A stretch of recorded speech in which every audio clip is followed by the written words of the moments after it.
Bonjour à chacun et à chacune en ce jour, et je vous lis un extrait de mon livre qui s'intitule Retour vers la quiétude aux éditions de Book Edition. L'extrait s'appelle Agir quand le manque d'envie est là, et c'est à la page 59. Si vous devez faire quelque chose et que l'envie vous manque, vous devez alors puiser dans vos réserves d'énergie pour vous stimuler, vous admonester pour votre propre léthargie. La joie n'est alors pas au rendez-vous pour effectuer ce que vous avez à faire. Il y a pourtant des choses, tant de choses, que vous aimez faire et qui vous donnent envie, dont vous avez le goût et l'élan, même s'il s'agit de faire rien. D'après vous, combien de temps pourrez-vous tenir en évitant ce que vous avez à réaliser? Combien de procrastination, de délai vous donnerez-vous encore? Vous êtes votre seul empêchement à l'action.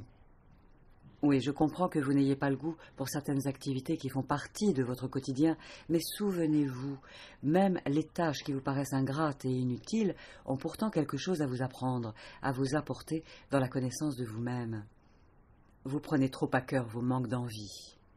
Vous vous épargneriez bien des tracas si vous estimiez que chaque action a un cadeau à vous révéler sur vous-même. Non agir, réagir, ce n'est pas agir.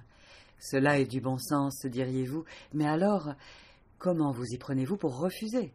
Vous refusez l'accès à la connaissance de vous.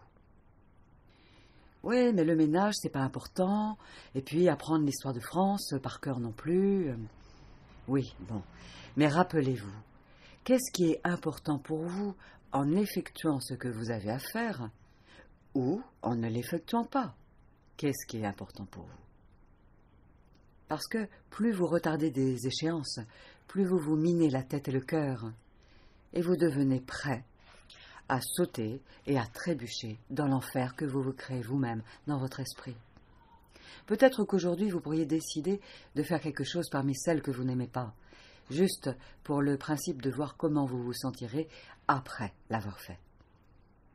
Le plus dur est souvent d'agir, car la pensée anticipe en faisant broyer du noir, accentuant les aspects négatifs ou difficiles.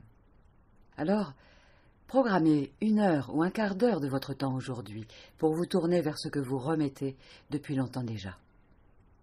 Visualisez dans votre tête que vous le faites, que vous devenez agissant, acteur, actrice. Regardez-vous agir dans cette activité que vous remettiez au lendemain ou au calende grec. Et regardez-vous aller jusqu'au bout de l'action, de la tâche. Voyez-la accomplie. Et entendez-vous vous dire « Je l'ai fait, je l'ai réalisé du mieux possible ». Oui, si vous donnez le meilleur de vous-même dans des tâches et des activités que vous n'appréciez pas, alors imaginez tout le bonheur quand vous allez réaliser ce que vous aimez faire. Il n'y a pas de sot métier comme il n'y a pas de sottes activités. Tout peut vous permettre de vous dire « j'avance, j'apprends, je progresse ». Alors, joyeux dans vos cœurs, retrouvez aujourd'hui l'idée vive et vivace de vous prendre au jeu de vous lancer un défi envers vous-même.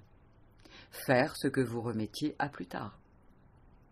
Et si votre réponse à cet instant c'est « j'en ai pas envie », alors ayez l'envie de ne pas avoir envie. Et vous verrez bien du coup à quel moment un nouveau désir apparaîtra. Faites-vous confiance, faites confiance à votre intelligence, celle de votre cœur et celle de votre esprit, pour vous montrer le chemin le plus facile menant à la réalisation de vos actions et par la suite de votre réalisation. Vous êtes humain, vous avez le choix de vos actions. Alors, que choisissez-vous là, maintenant, tout de suite ?